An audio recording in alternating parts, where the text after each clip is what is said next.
ခရစ်တော်နာမ၌ရောက်စီရမင်္ဂလာပါကျွန်တော်တို့ဤကနေ့မှာကျွန်တော်တို့ဒီစင်ချင်းခေါ်ယူသွားမယ့်ကျမ်းပိုက်ကရှမသက်ခရစ်ဝင်အခန်းကြီး9အပိုင်းငယ်20ကနေ20ဖြစ်ပါတယ်ထိုအခါ12နှစ်ပတ်လုံးသွေးသွန်အနာဆွဲသောမိမတစ်ယောက်ကငါဒီအဝတ်တို့ကိုသာတိုးလျင်ချမ်းသာရမည်ဟုစိတ်ထင်နှင့်နောက်တော်သို့ချဉ်ကပ်၍အဝတ်တော်၏ပန်းပွားကိုတိုးလေ၏ယေရှုသည်လှည့်၍ထိုမိမကိုမြင်တော်မူလေငါသမီးမစိုးရိမ်နှင့်သင်၏ယုံကြည်ခြင်းတင်သင်အနာကိုငြိမ့်စင်ပြီဟုမိန့်တော်မူ၏ထိုခဏမှစ၍ထိုမိမသည်အနာကင်းပြောင်းလေ၏အာမင်ကျွန်တော်ဒီအကြောင်းအရာကိုကြည့်တဲ့အခါမှာကျွန်တော်ဒီဆင်ခြင်စရာကအနည်းငယ်ရှိတာဖြစ်တယ်နံပါတ်1အနေနဲ့12နှစ်ပတ်လုံးတော့တစ်နှစ်နဲ့မဟုတ်12နှစ်ပတ်လုံးအနာဆွဲသောမိမတရားကြောင့်ကျွန်တော်တွေ့ရတာဖြစ်တယ်။တရားကိုကျွန်တော်ဒီရှင်လုကာအခန်းကြီး8မှာကျွန်တော်ကြည့်မယ်ဆိုရင်လည်းအဲ့ဒီအမျိုးသမီးကရှင်လုကာအခန်းကြီး8အပိုင်းငယ်43မှာထိုအခါ12နှစ်ပတ်လုံးသွေးသွန်အနာဆွဲသောကြောင့်ဥစ္စာရှိသမျှကိုစေတမတို့အားပေး၍ကုံတော်လဲအဘေစေတမလက်နဲ့မြချမ်းသာမရနိုင်သောမိမတယောက်ဒီဆိုပြီးတော့မှဖော်ပြထားတာဖြစ်တယ်။ဒီရှင်လုကာမှာကြည့်တဲ့အခါမှာအဲ့ဒီမိန်းကလေးကသူ့ရဲ့အနာသူ့ရဲ့ဒီသွေးသွန်နဲ့ယောဂပျောက်ဖို့ရအတွက်သူ့မှာရှိသမျှအကုန်လုံးကိုရောက်ထုတ်ပြီးတော့မှဆေးကုသိုလ်ဟာလည်းမပျောက်ဘူးဆိုတော့ကျွန်တော်တို့တွေ့ရတာဖြစ်တယ်။ဒါပေမဲ့သူကသခင်ခရစ်တော်အကြောင်းကိုကြားတဲ့အခါမှာသခင်ခရစ်တော်ကိုမြင်တဲ့အခါမှာသူစိတ်ထဲမှာဘလို့ယုံကြည်လဲဆိုတော့သူ့ရဲ့အဝတ်တော်ပန်းပွားလေးကိုပဲငါကတိုးမိဆိုရင်တော့မှ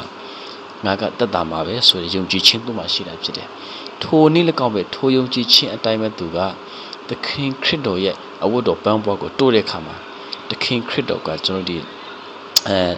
သူ့စီကနေပြီးတော့မှဒီရှင်မကုရဲ့ရှင်လုကာမှာဆိုဖော်ပြထားတဲ့ကသူ့စီကနေပြီးတော့မှတကူထွက်သွားတာဆိုတာသိတယ်ဆိုပြီးတော့မှကျွန်တော်ဖော်ပြထားတယ်တိုးတော်ကလည်းကျွန်တော်သူကသခင်ခရစ်တော်ကသူ့ကိုဘာပြန်ပြောလဲဆိုတော့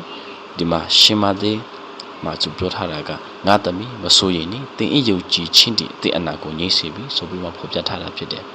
ဒီနေရာမှာကျွန်တော်တို့ဒီတတိထားရမယ့်အချက်ကကျွန်တော်တို့အမြဲတမ်းတတိမထားမိတဲ့အရာကဘာလဲဆိုတော့ကျွန်တော်ဒီအရာကိုကျွန်တော်ဒီအကြောင်းအရာကိုကြည့်တဲ့အခါမှာကျွန်တော်ဓမ္မဟောင်းမှာကျွန်တော်ဒီဝတ်ပြုရကြကိုကျွန်တော်တို့ကြည့်တဲ့အခါမှာထိုကဲ့သို့သောသွေးသွန်နေသောမိမမတန်ရှင်းသောမိမကသူမသူ့ကိုထိခုမရှိပါဘူးသူ့ကိုထိတဲ့သူကတိုင်းကလည်းမတန်ရှင်းသောသူဖြစ်တယ်ကျွန်တော်ဒီအကြောင်းအရာကိုဝတ်ပြုရကြအခန်းကြီး